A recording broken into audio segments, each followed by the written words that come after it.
Welcome back viewers, good healthy morning. Break पे जाने से पहले डॉक्टर साहब कुछ ऐड करना चाहे थे, कुछ और बताना चाह रहे थे, तो मैंने इनकी बात मैं ये कह रहा था, गुजारिश कर रहा था कि माइग्रेन फीमेल में, माओ में, प्रेग्नेंट वुमेन में और बच्चों में बहुत अहम है। अक्सर माएँ हमारे पास आती हैं कि हेडेक है, होता बहुत कम है। नेचर का एक और इंसाफ है कि वो माओं को हेडेक से, जो प्रेग्नेंट खवातीन हैं वो हेडेक कम होता है उनको, लेकिन फिर भी हमारे पास मरीज आते हैं। प्रेगनेंसी में हम कोई इन्वेस्टिगेशन MRI नहीं करवा सकते, प्रेगनेंसी में हम कोई एक्टिव ट्रीटमेंट नहीं दे सकते। प्रेगनेंसी में हमारी कोशिश यही होती है। अच्छा, ये जो हम नॉर्मल दवाई पैरासिटामोल टाइप देते हैं, ये तो ले सकते हैं प्रेगनेंसी में? सिर्फ पैरासिटामोल हम कहते हैं। पहले हम फ्लॉक्सिटिन देते थे, एंटी डिप्रेसेंट, लेकिन अब रिसर्च नई आई है, फ्लॉक्सिटिन भी को खतरनाक हो गई है प्रेग्नेंट फीमेल में, बच्चों के लिए, फीटस के लिए, उसके लिए भी हम नहीं देते। हम वो कहते हैं कि जिन चीज़ों से आपको माइग्रेन होता है, मसलन मूंगफली, पिज्ज़ा, तुर्श फल, खुशबू, धुआं, शोर, रोशनी, ठंड, लाइट, जिस तरह आप ये लाइट में काम करते हैं, ये भी एक ट्रिगर फैक्टर है। जो ट्रिगर फैक्टर है उनसे अवॉइड करें। खुशबू, टेंशन, जहनी दबाव, ये इन चीज़ों से, छुआरे खाने से हो जाता है। ये बताओ, दही खाने से, कल्चर्ड फूड प्रोडक्ट जो है, ये कैंडल हम इस्तेमाल करते हैं, इससे सर्द होता है। हम माओ से कहते हैं कि इन चीज़ों से आप अवॉइड करें। प्रोफाइलेक्टिक उस वक्त होती है कि जब ज़ाहिर है अब हमारे हाथ बंधे हुए हैं, तो वो अवॉइड करते हैं। दूसरी बात मैं ऐड करना चाहूँगा, बच्चों में माइग्रेन, बच्चों में माइग्रेन बहुत आम है, बहुत आम है। माएँ बेचारी परेशान होती हैं कि हर दूसरे दिन बच्चा स्कूल नहीं जाता, हम समझते हैं बच्चा ऐसे बोल रहा है, स्कूल बहाने मार रहा है, नहीं, वो माइग्रेन होता है। उसकी भी हिस्ट्री लें।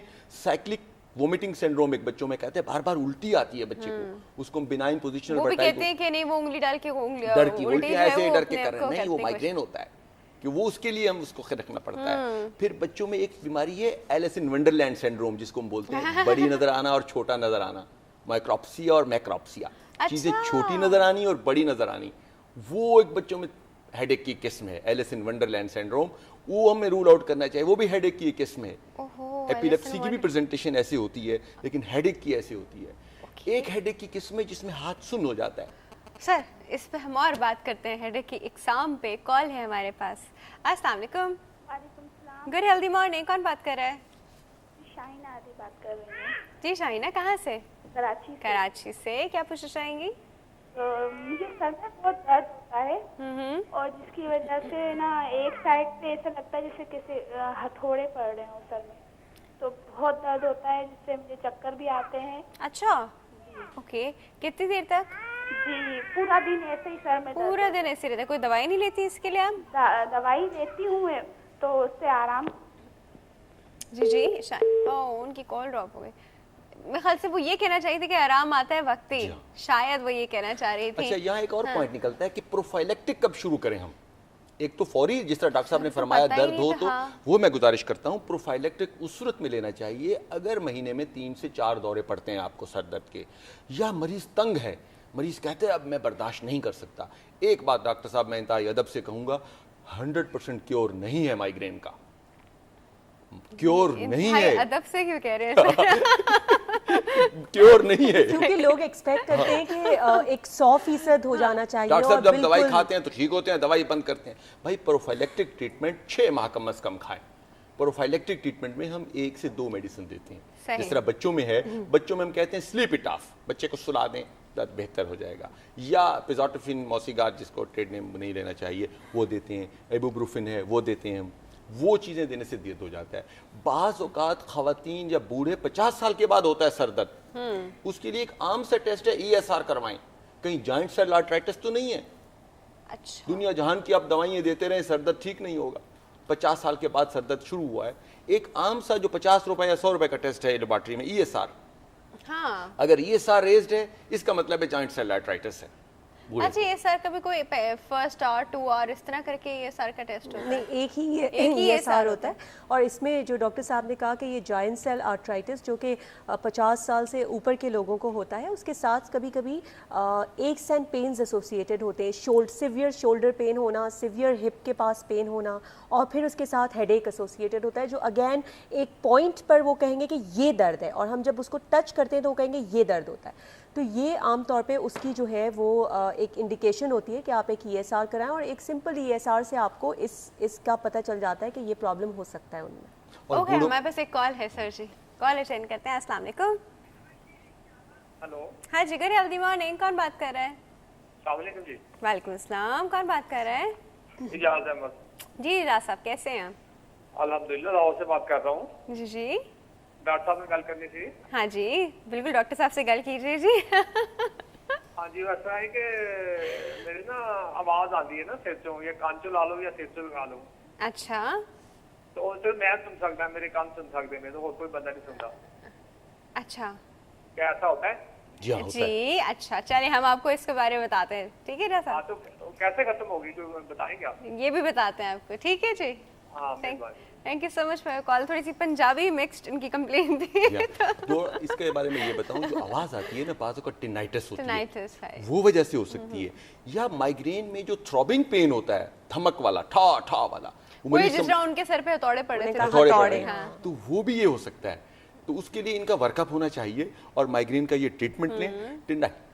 टिनाइटिस के लिए तो थोड़ा है, इसको आप लंबा ट्रीटमेंट ईएनटी स्पेशलिस्ट के पास जाएंगे या एक न्यूरोलॉजिस्ट के पास जाएं तो वो इसको मैनेज कर लेंगे।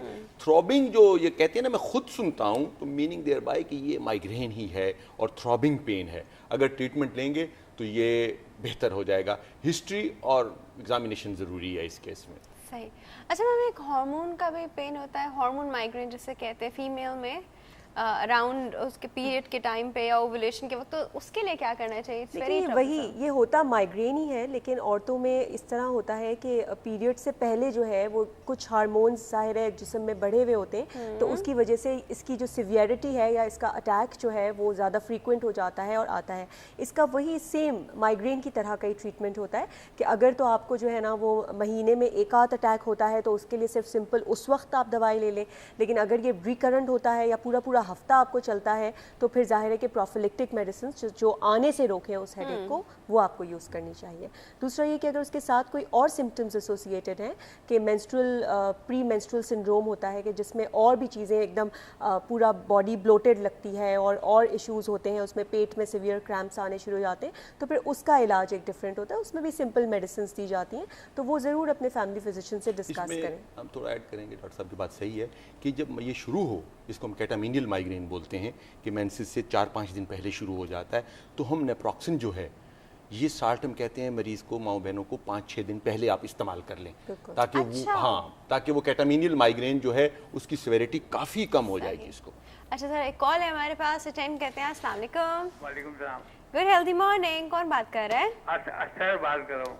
जी कौन बात कर रहा है? अक्षर खान। अशर। अक्षर अत्तर खान जी। अत्तर साहब कहाँ से? ये गुलिस्तान जोड़ का। जी जी, फरमाइए क्या कहना चाह रहे हैं? मैं ये कह रहा हूँ कि मैं फाइब्रोलाइसिस का मरीज हूँ। फाइब्रोलाइसिस फाइब्रोलिसिस के नहीं, मरीज। फाइब्रोलाइसिस ठीक है। सांस के, फेफड़ों के। Fibrosis। अच्छा हाँ हाँ Fibrosis, ठीक है, ओके। अच्छा, दूसरी बात ये कि मैं Atelectasis की। मुसलसल कार्टिसोन की वजह से कॉन्स्टिपेशन रहते हैं।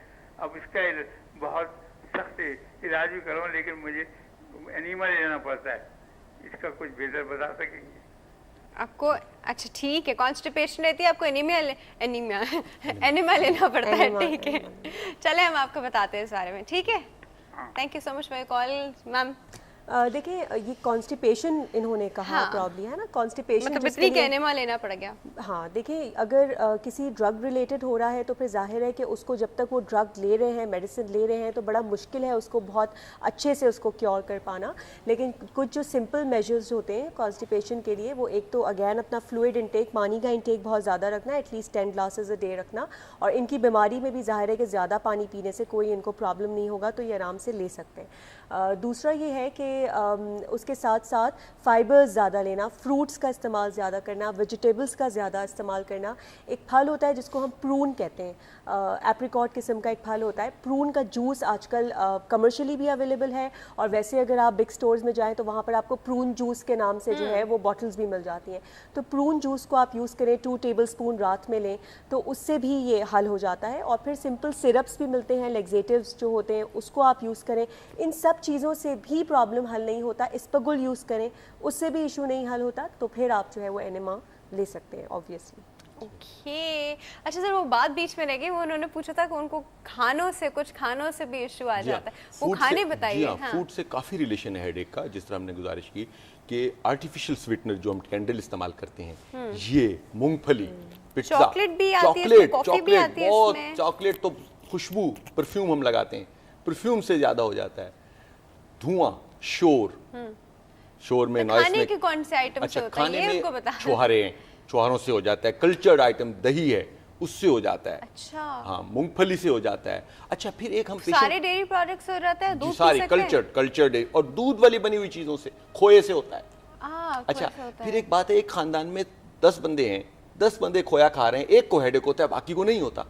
इसका मतलब उसका जेनेटिक मेकअप ऐसा है, सिर्फ उसको होता है। तो फिर हम पेशेंट को कहते हैं आप एक हेडेक डायरी बनाओ, आप अपनी चीजें खुद आइडेंटिफाई करो कि आपको किस चीज से होता है। एक बंदे को गोभी से सर दर्द होता है, दूसरे को नहीं होता, तो उसको आइडेंटिफाई करनी चाहिए। हेडेक से दोस्ती लगानी पड़ेगी, इससे डरना नहीं चाहिए। और ये कितनी अच्छी बात की है। डॉक्टर साहब ने बहुत अच्छी बात की कि डायरी मेंटेन करें। ऐसा नहीं, बहुत सारे लोग होते हैं उनको कह दिया जाता है ये बंद कर देंगे, ये बंद कर देंगे, तो पता चलता है उनके पास खाने के लिए कुछ बचा ही नहीं है, सब कुछ ही तो खाते ही बंद होते किया। तो आप पता करें कि आपको किससे प्रॉब्लम है। ऐसा नहीं कि उसको इससे प्रॉब्लम था इसीलिए मैं भी बंद कर देता हूँ, तो प्लीज ये ना करें। हर एक इंसान का वो जो सिस्टम है Different वो होता है। थोड़ा सा डिफरेंट है, तो हमको खुद ही मालूम करना होता है कि किस चीज से ज्यादा प्रॉब्लम हो रही है। डॉक्टर साहब क्या कुछ कहना अच्छा, मैं ये कह रहा था कि हमारे पास पेशेंट आते हैं, हम उनको रीअश्योर कराते हैं, हमारा 50% जॉब हो जाता है। हर मरीज को, डॉक्टर साहब ने शुरू में जिस तरह कहा कि ट्यूमर को लोगों को शक होता है, हेडेक हुआ तो वो भागे, खुदा न खास्ता ये ट्यूमर तो नहीं है। तो अगर डॉक्टर उसको रीअश्योर करा दे, उसका 50% जॉब हो गया। जाहिर है नहीं होगा ट्यूमर इंशाल्लाह, ऐसी बात नहीं तो है। उसी टेंशन से एक और हेडेक हो जाता है कि ये वो तो नहीं है। चलिए ma'am, thank you so much for coming sir, thank you so much for coming. आप दोनों के आने का बहुत बहुत शुक्रिया। व्यूअर्स, वक्त हो गया एक छोटी सी ब्रेक का। ब्रेक के बाद हमारे पास बेस्ट 5 में मौजूद होंगे योगी वजाहत साहब, कहीं मत जाएगा। Will be right back.